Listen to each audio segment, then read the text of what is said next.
So, it's finally happened.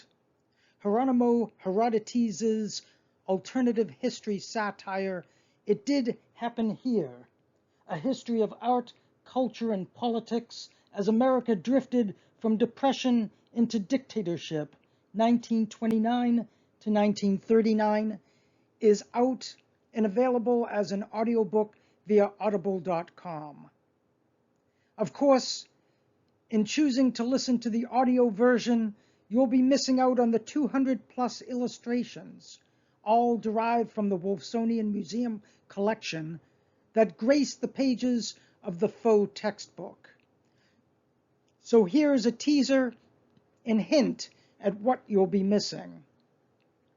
This book is not a history of the 1930s. Instead, it is an imaginative reinterpretation and rendering of past events and personages, revivified and brought back to life in a distorted and Dr. Frankenstein manner.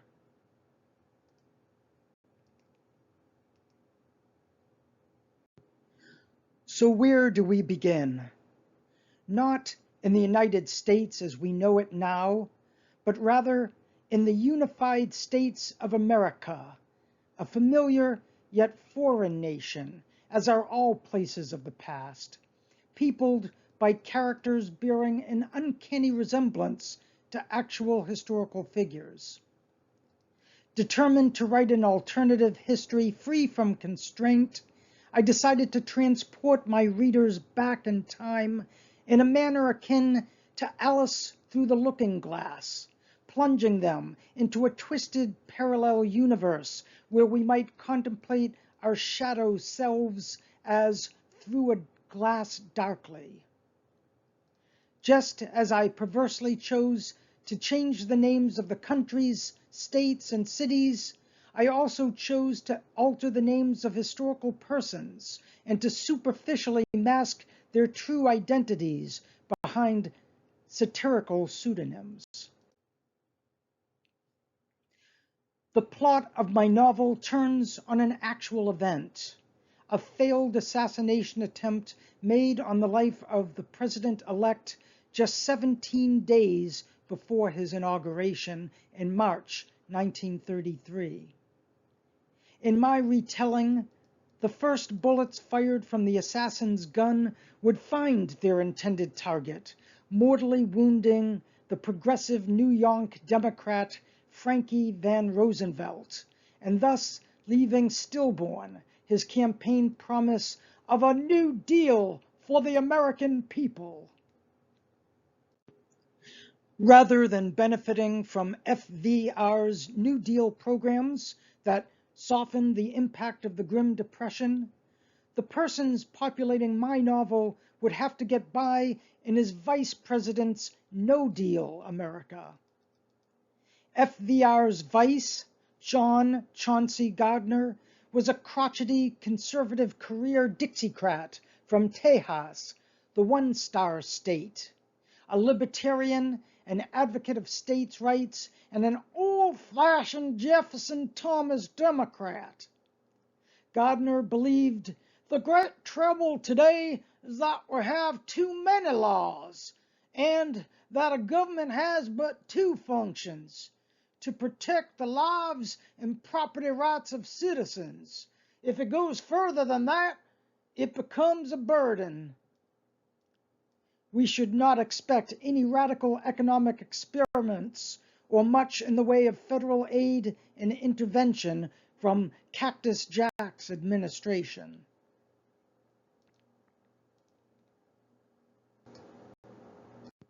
While our own era has been described as one of political polarization, it pales in comparison to the ideological battles of the 1930s, when radicals and reactionaries struggled for the heart and soul of the nation. Communists had thought of the stock exchange smash of 1929 as the great inevitable, their "we told you so" moment. They believed it to be the beginning of the end of capitalism, in the stirrings of the great societist movement in America and an opportunity to change the disastrous course of the country. Boy, had they figured it wrong. Hugo Chavez Gellert, a Communist Party of America artist, believed that all art is, or ought to be, political.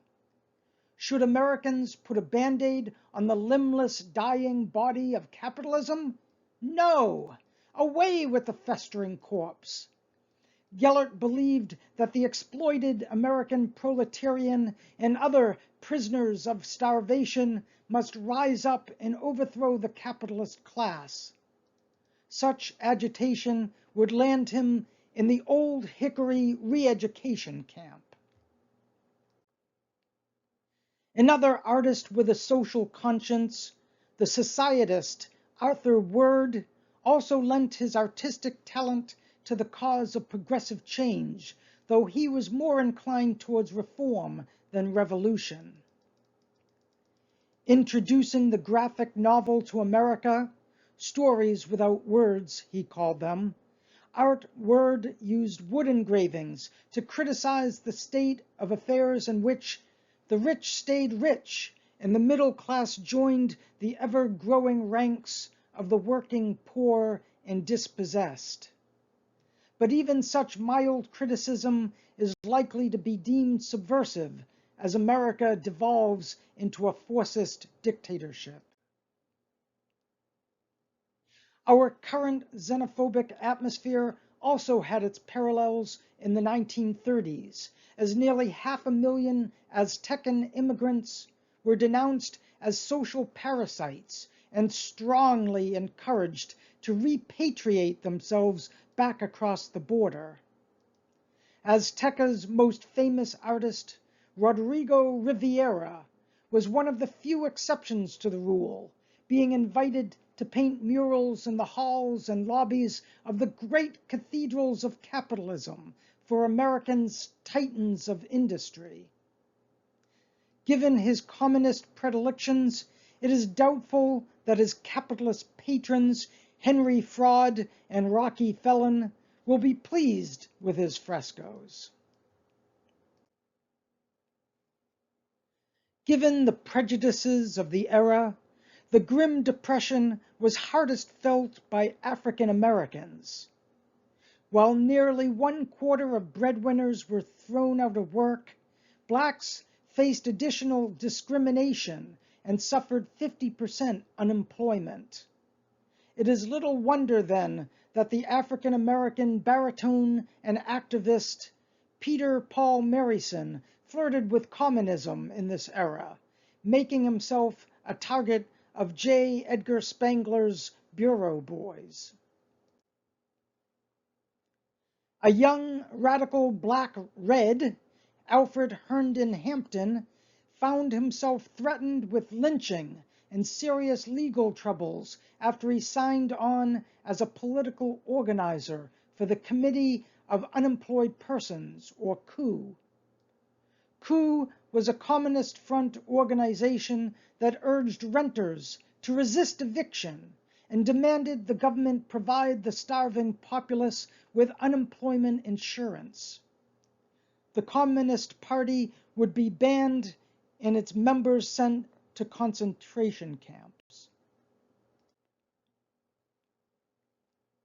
While the U.S. government tended to be pro-business and anti-union throughout its long history, such tendencies were heightened during the economic crisis of the Grim Depression.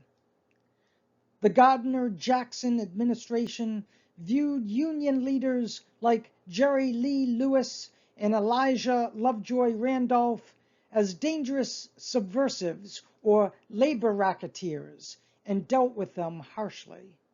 Today, there have always been individuals and groups in America only verbally committed to democratic principles and institutions. In the 1930s, the worst of these authoritarian cockroaches loomed in the popular imagination as the Four Horsemen of the Apocalypse. former General and Vice President Richard "Call Me Hugh" Jackson, the reactionary media mogul Harry Kane Hearst, Lasagna governor, senator, and presidential wannabe Howie Pence Kong, and the Romulan Catholic priest and radio evangelist Father Cofferlin. Of the four, it was General Jackson who posed the greatest threat to democracy. The retired general and Palisade Avenue speculator was a great admirer of Italian fascist dictator Benigno Napoleone and believed that the U.S. president ought to be similarly vested with absolute power. After the death of Frankie van Roosevelt, President Cactus Jack Gardner would make him his vice, and Jackson would use his position as an NRA chief to amass great power and influence. The ultra-rich press baron Harry Kane Hearst began his publishing career as a populist crusader and champion of the common man. By the 1930s, Hearst's media empire dominated 1/3 of the U.S. market. By the onset of the Grim Depression, he had degenerated into a rabid anti-communist and used his media empire to extol the benefits of enlightened dictatorship. Howie Pence Kong rose to power and prominence in the Southland Gulf state of Lasagna, peddling his populist panaceas. Elected governor and senator, he turned Lasagna into a virtual dictatorship, deploying political patronage to push his agenda and resorting to bribery, kidnapping, and blackmail to evade impeachment. Soon after announcing his intention to run for the presidency in 1936, he was assassinated, an event that would trigger rioting and looting in every major American city and provide the justification for the imposition of martial law. The Romulan Catholic priest, Father Raphael Edward Cofferlin, took to the radio waves in the 1930s to increase his flock of sheep. Pledging to push forward his own plan for ending the Grim Depression, the radio rector persuaded his 30 million listeners to send him alms to fill his church's coffers. It is said that he invested those funds in silver speculation. Of course, it was not only individuals, but secret societies and hate groups that posed a grave threat to the Republic in the 1930s. In the Southland, the Ku Klux Klan led the crusade against immigrants, Catholics, and other minority groups.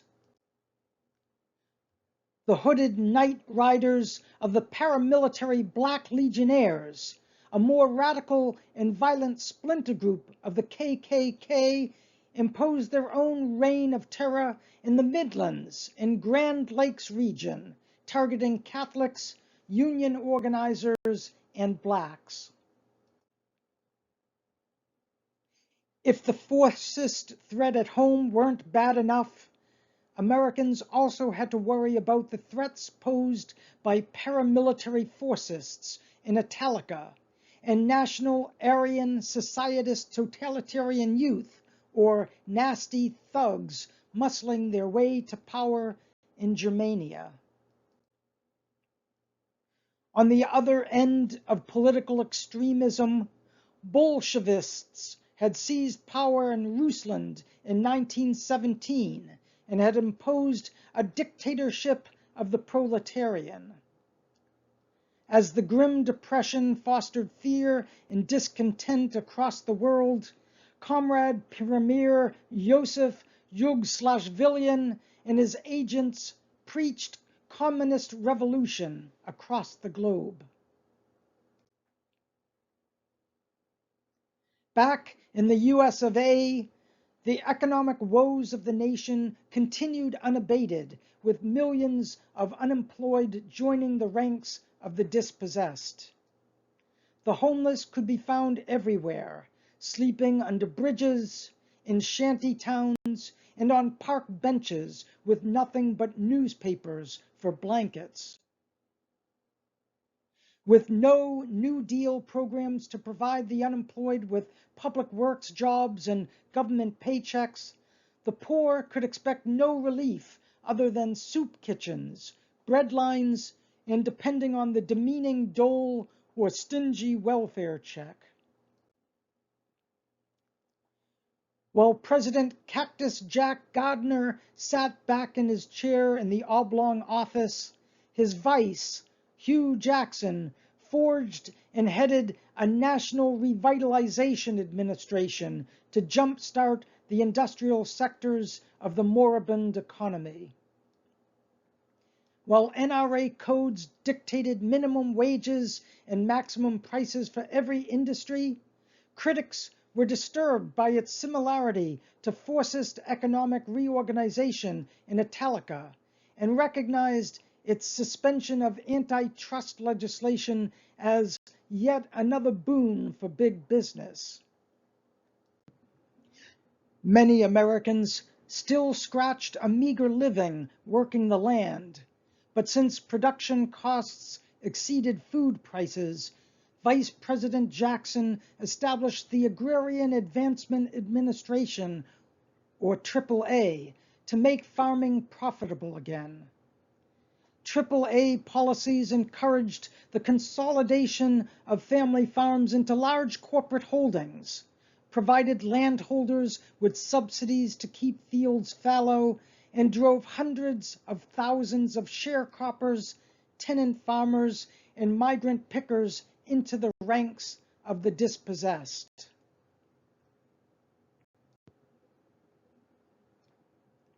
The ineffective economic policies and political repression doled out by the Gardner-Jackson administration provoked demonstrations by desperate citizens. Communist agitators capitalized on the discord, organizing protests and violently resisted suppression by the police, the so-called Cossacks of the capitalist class. Violence begot repression and declarations of martial law. Veterans of the Grand European War of 1917 to 1918 also took to the streets in the early 1930s. Caravans of veterans looking like a scarecrow army descended on the Worthington, D.C. Capitol in the tens of thousands to lobby their congressmen for the immediate payment of promised but deferred service bonuses. Their so-called bonus army would be met with bayonets, cavalry, tanks, and tear gas, and their shanty town reduced to ash. Economic woes were worsened by the onset of the Dust Bowl, the greatest man-made ecological crisis of the 20th century. Decades earlier, the arid soils of the Grand Plains had been shorn of their native drought-resistant grasses and planted with wheat. By the mid-1930s, the unforgiving sun had baked the soil, and high winds began whipping up dust storms that forced 2.5 million from the desert region, memorialized in the musical stirrings of folk singer Dusty Goathair. African-American sharecroppers and tenant farmers in the cotton-producing Southland states not only had drought and boll weevil infestations to contend with, but also Ku Klux Klansmen determined to keep them in their place and under the reign of Lady Lynch. The 1930s became the heyday for unions, but attempts to organize strikes and pickets were often met with vigilante violence or suppression by police and National Guardsmen. will prevail? Well, for that answer, you will have to listen to the audiobook. Or, if you prefer, you can purchase an illustrated version of the novel available via Amazon.com. As a final note, I would be remiss if I neglected to thank two individuals for inspiring this work. In 1935, author Sinclair Lewis published It Can't Happen Here, a novel that I read with fascination. But it was Donald Trump who drove me to my laptop with his xenophobic, religiously intolerant, racist, and misogynistic remarks and tweets made during the 2016 presidential campaign, during the 4 years of his presidency, and at his current rallies. Whenever I was at a loss for words to put in the mouth of my story's undemocratic villain, I had only to mine the Twitter feed of the former twit-in-chief to find some truly horrific dictatorial diction. That this individual maintains the fanatical support of his followers despite constant revelations of incompetence, corruption, collusion, unconstitutional quid pro quos, and incitation to violence on January 6, all serve to demonstrate the validity of Sinclair's thesis that unless we are vigilant, it can happen here.